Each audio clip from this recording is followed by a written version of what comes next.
Assalamualaikum. Tajuk pembentangan kami pada hari ini ialah kepentingan dan faedah mengetahui asbab nuzul. Jadi, objektif kepada tajuk kami ialah yang pertama, mengenal pasti definisi asbab nuzul dari sudut bahasa dan istilah serta pandangan ulama tentang maksud asbab nuzul itu sendiri. Yang kedua, menerangkan kaedah pembentukan ayat daripada peristiwa yang berlaku dan aplikasinya pada syariat. Dan yang terakhir, mengkaji faedah asbab nuzul sesuatu ayat yang dipelajari serta isu yang berlaku berkaitan dengan asbab nuzul pada masa kini. Assalamualaikum warahmatullahi wabarakatuh. Hari ini saya akan membentakkan pengenalan asbabun nuzul. Jadi saya masuk pada pengertian Al-Quran terlebih dahulu. Al-Quran ialah kalamullah yang diturunkan kepada Nabi Muhammad SAW dalam bahasa Arab dan disampaikan kepada kita secara mutawatir. Dan apabila kita membacanya dikira ibadah. Seterusnya saya masuk kepada maksud asbabun. Asbabun ni bermaksud sebab, manakala nuzul pula bermaksud turun. Jadi yang saya boleh simpulkan kat sini ialah asbabun nuzul tu ialah sebab turunnya sesuatu ayat. Seterusnya ialah definisi asbabun nuzul mengikut pandangan para ulama. Dalam mempelajari ayat Al-Quran, asbabun nuzul merupakan satu unsur yang sangat penting yang harus dipelajari bagi mentafsirkan sesuatu ayat itu sendiri. Bahkan ulama juga telah menitik beratkan ilmu asbabun nuzul dalam mentafsirkan sesuatu ayat.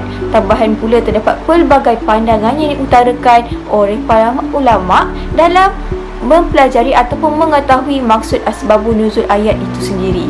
Yang pertama adalah daripada sudut Imam Jalaluddin As-Suyuti mengenai definisi asbabun nuzul. Menurut Imam Jalaluddin As-Suyuti, asbabun nuzul adalah satu perkara yang terjadi pada masa dan tempat yang tertentu dan menjadi penyebab turunnya satu ataupun beberapa ayat Al-Quran itu sendiri.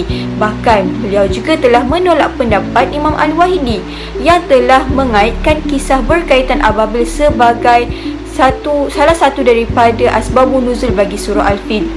Beliau tegaskan bahawa apa sahaja peristiwa yang berlaku berkaitan surah Al-Fil tersebut adalah sebahagian daripada kisah lampau seperti kisah Nabi-Nabi terdahulu yang semestinya tidak tergolong daripada sebahagian daripada asbabun nuzul sesuatu ayat.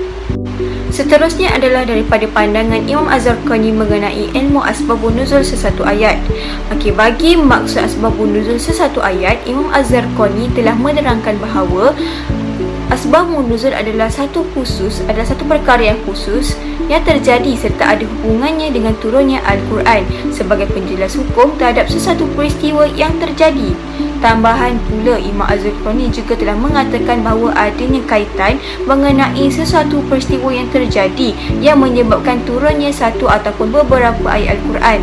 Tambahan lagi, beliau juga telah mengatakan bahawa tidak semua ayat Al-Quran diturunkan berdasarkan dengan sesuatu kejadian ataupun peristiwa yang berlaku yang menyebabkan turunnya satu ayat Al-Quran itu sendiri. Seterusnya adalah daripada Qurash Ash-Shihab mengenai definisi asbabun nuzul sesuatu ayat. Menurut beliau, asbabun nuzul adalah jawapan daripada pertanyaan, juga merupakan petunjuk hukum bagi sesuatu kejadian yang terjadi. Tambahan pula daripada Subhi As-Saleh. Subhi As-Saleh telah menyatakan bahawa asbabun nuzul adalah menjadi sebab turunnya sesuatu ayat sebagai jawapan ataupun penjelasan terhadap satu peristiwa yang berlaku. Seterusnya adalah daripada pandangan Imam Al-Wahidi serta Ibnu Taymiyah. Menurut Imam Al-Wahidi, beliau mengatakan bahawa ilmu asbabun nuzul haruslah dititik beratkan bagi mengetahui maksud ayat serta untuk mengetahui latar belakang satu ayat di dalam Al-Quran yang mulia. Beliau berkata juga bahawa mustahil bagi kita sebagai umat yang biasa untuk mengetahui satu ayat Al-Quran dengan sempurna tanpa mengetahui latar belakang satu peristiwa yang berlaku yang terjadi oleh umat terdahulu serta menjadi sebab turunnya ayat Al-Quran itu sendiri. Bahkan sedangkan menurut Ibnu Taymiyah, mengetahui latar belakang turunnya satu ayat adalah menjadi satu perkara yang dapat menolong kita dalam memahami makna ayat itu sendiri. Beliau juga mengatakan bahawa sebab mengetahui peristiwa itu sendiri memberikan dasar untuk mengetahui ayat Al-Quran. Kesimpulan daripada definisi para ulama mengenai asbabun nuzul, yang kita dapat simpulkan bahawa asbabun nuzul boleh ditarifkan sebagai kejadian sesuatu peristiwa, juga dapat dilihat sebagai satu bentuk pertanyaan yang diajukan. Oleh itu, para ulama telah mengambil kata sepakat bahawa cara terbaik untuk memahami asbabun nuzul adalah melalui riwayat hadis, terutamanya hadis yang sahih yang disampaikan oleh Rasulullah sallallahu alaihi wasallam dan sahabat baginda.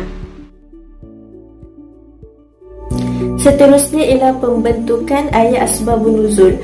Sebahagian besar ulama mereka berpendapat bahawa tidak semua ayat Al-Quran itu diturunkan berserta dengan sebab.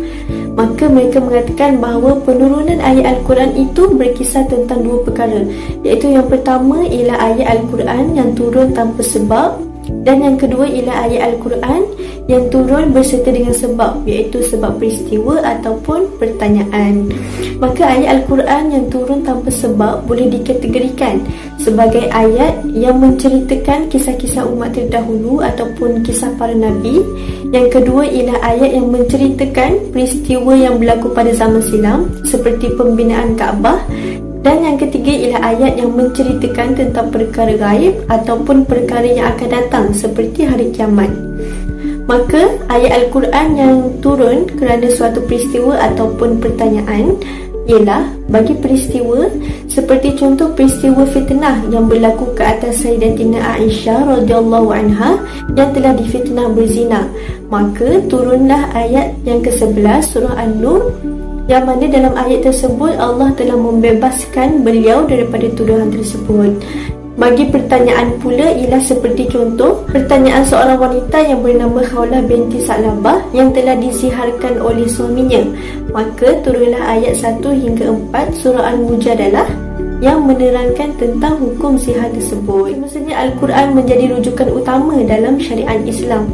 Maka ilmu asbabun nuzul sangat penting dalam menentukan satu-satu hukum. Antara faedah mengetahui asbabun nuzul ialah yang pertama, ia dapat menyingkap rahsia balaghah Al-Quran. Seperti yang kita ketahui, bahasa yang digunakan dalam Al-Quran ialah bahasa Arab.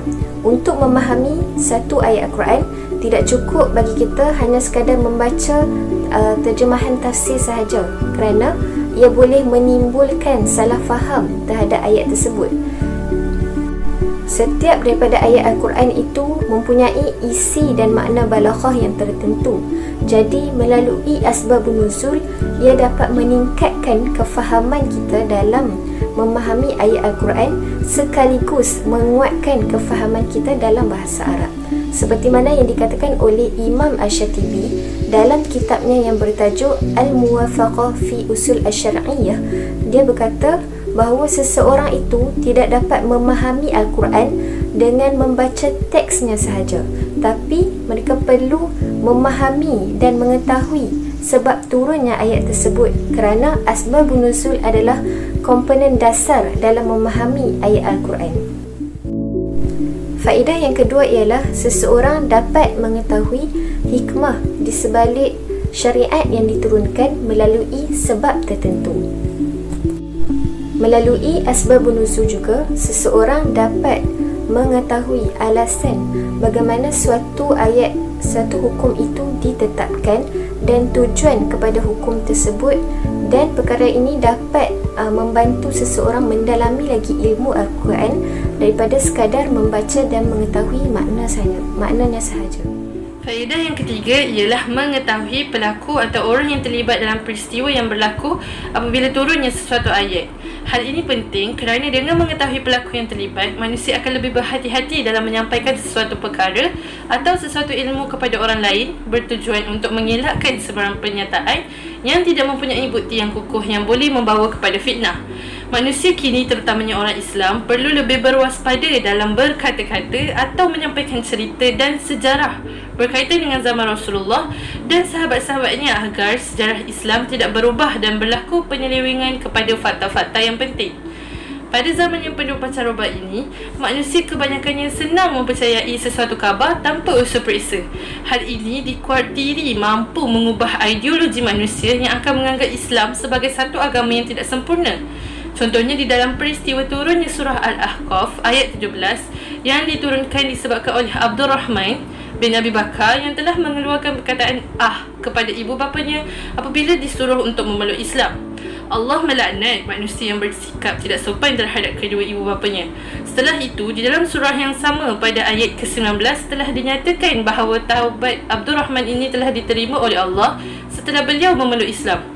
Daripada peristiwa ini, jika seseorang tidak mempelajari asbab nuzul sesuatu ayat, dikhuatiri akan memutarbalikkan peristiwa yang telah berlaku, sama ada kesalahan pada kefahaman mengenai akhlak yang perlu diterapkan oleh mukmin yang sejati atau kesalahan kepada diri Abdurrahman bin Abi Bakar. Oleh itu, umat manusia perlu mengetahui asbab nuzul ayat Al-Quran agar mendorong manusia ke arah kebaikan dan jauh daripada laknat Allah Subhanahu Wa Taala. Faedah yang keempat ialah mempelajari dan mendalami asbab nuzul dapat membantu dalam memahami sesuatu ayat agar dapat menghilangkan sebarang keraguan yang hadir pada pemikiran manusia berkaitan dengan suruhan Allah seperti mana yang telah dinyatakan di dalam Al-Quran. Apabila seseorang tidak memahami sebab kepada turunnya sesuatu ayat di dalam Al-Quran, maka akan terjadi pelbagai bentuk penyelewengan secara sedar atau tidak sedar yang boleh membawa kepada jalan yang menyimpang daripada fahaman Islam yang sebenar. Sebagai contoh peristiwa yang telah berlaku kepada Urwah ibnu Az-Zubair apabila dirinya tidak memahami suruhan Allah Subhanahu Wa Taala daripada surah Al-Baqarah ayat 158 yang membawa maksud sesungguhnya Safa dan Marwah adalah sebahagian daripada syiar Allah. Maka sesiapa yang beribadah haji ke Baitullah atau menunaikan umrah, maka tidak ada dosa baginya mengerjakan sa'i di antara keduanya. Setelah diberi penjelasan oleh Sayyidatina Aisyah radhiyallahu anha, jelaslah bahawa perbuatan sa'i yang dilakukan oleh orang jahiliyah itu bertentangan dengan suruhan Allah Subhanahu Wa Taala dan telah membuka mata dan hati kaum muslimin untuk melaksanakan sa'i yang benar di Baitullah. Oleh itu, mempelajari ilmu asbab nuzul Al-Quran penting agar orang Islam dapat melaksanakan ibadah kepada Allah dengan sempurna dan penuh dengan sifat tawaduk serta diredai. Seterusnya ialah isu yang berlaku berkaitan dengan asbab nuzul pada masa kini. Pada zaman yang mementingkan penggunaan teknologi dalam kehidupan seharian ini, pelbagai aplikasi telah diwujudkan untuk memudahkan umat Islam membaca dan membuat rujukan terhadap Al-Quran. Akan tetapi, hal ini telah menyebabkan penyalahgunaan terhadap sesuatu ayat yang terkandung di dalam Al-Quran. Antara faktornya adalah disebabkan oleh ketiadaan ilmu terhadap asbab nuzul dan juga tidak mendapatkan maklumat yang betul dan tepat mengenai ayat Al-Quran yang dibahaskan. Contohnya berkaitan dengan isu mengaitkan ayat Al-Quran berdasarkan angka dengan sesuatu kejadian. Isu ini berkenaan dengan bilangan pesakit COVID-19 yang dikaitkan dengan ayat Al-Quran pada surah ke-33 iaitu surah Al-Ahzab dengan jumlah kematian seramai 3 orang. Kebetulan ayat itu menyebut waqarna fi buyutikunna, kemudian dikaitkan dengan virus corona. Menurut Irsyad Al-Fatwa siri ke-487, Mufti telah menerangkan apabila seseorang menjelaskan, mentafsirkan dan mentakwilkan ayat Al-Quran, semestinya perlulah berpandukan apa yang diajarkan oleh Nabi Muhammad SAW, para sahabat baginda, para tabi'in dan para ulama didampingi dengan disiplin ilmu dan kaedah yang benar. Ayat di dalam surah Al-Ahzab menunjukkan bahawa perintah Allah adalah untuk menetap di rumah khususnya bagi para isteri Nabi Muhammad. Hal ini telah disalahertikan oleh sebahagian masyarakat yang menganggap ayat itu berkaitan dengan situasi pandemik yang berlaku pada hari ini. Tuntasnya, ketidakfahaman kepada ilmu asbab nuzul dalam menafsirkan ayat boleh membawa kepada pahaman yang bercanggah dengan hukum Allah Subhanahu Wa Taala. Didik yang dibuat dalam Google Form, borang ini telah ditanda seramai 70 orang responden yang mana terdiri daripada 50 orang responden perempuan dan 20 orang responden lelaki. Jadi soalan pertama yang ditanyakan dalam borang soal selidik ni ialah apakah faedah mempelajari asbabun nuzul. Jawapan ada dua jawapan kat sini. Jawapan yang pertama ialah mengetahui hikmah di sebalik syariat yang diturunkan melalui sebab tertentu. Jawapan lagi satu pula ialah dapat meningkat rahsia balaghah Al-Quran. Soalan ni ada 16 orang saja yang betul, yang mana 16 orang responden ni mereka menandakan kedua-dua jawapan tersebut. Soalan ketiga dalam borang soal selidik ni ialah apakah yang dimaksudkan dengan asbab nuzul sesuatu ayat. Jawapannya ialah asbab nuzul ni sebab turunnya suatu ayat sebagai jawapan atau penjelasan terhadap peristiwa yang berlaku. Jawapan ni telah ditanda seramai 69 orang daripada 70 orang responden. Sini menunjukkan hampir semua yang menjawab orang soal selidik ni tahu maksud asbab nuzul. Soalan yang ketiga ialah apakah yang dimaksudkan dengan perkataan asbabun nuzul suatu ayat. Untuk soalan ini terdapat 3 bentuk jawapan, iaitu yang pertama sebab turunnya suatu ayat sebagai jawapan dan penjelasan terhadap suatu peristiwa yang berlaku. Seramai 69 orang responden telah menjawab jawapan ini. Yang kedua ialah ilmu yang diturunkan penyair zaman dahulu sahaja, tiada responden yang menjawab jawapan ini. Dan yang ketiga ialah ayat yang diturunkan khusus untuk umat terdahulu sahaja, iaitu seramai seorang responden yang menjawab jawapan ini. Oleh itu, ia menunjukkan bahawa majoriti daripada responden faham tentang soalan ini. Soalan yang keempat ialah apakah perbezaan ulama Jalaluddin As-Suyuti dengan Imam Al-Wahidi. Jawapan yang pertama ialah jawapan yang betul, iaitu seramai 15 orang responden telah menjawab. Jawapan tersebut ialah perbezaan berkaitan peristiwa bahawa perkara yang berlaku berkaitan surah adalah sebahagian daripada kisah lampau. Bentuk jawapan yang kedua ialah perbezaan asbabun nuzul adalah khusus pada sesuatu yang terjadi. Seramai 4 orang yang menjawab. Dan jawapan yang ketiga, majoriti daripada responden menjawab tidak pasti. Jadi ia menunjukkan bahawa majoriti daripada responden tidak mempelajari ilmu asbabun nuzul dengan mendalam.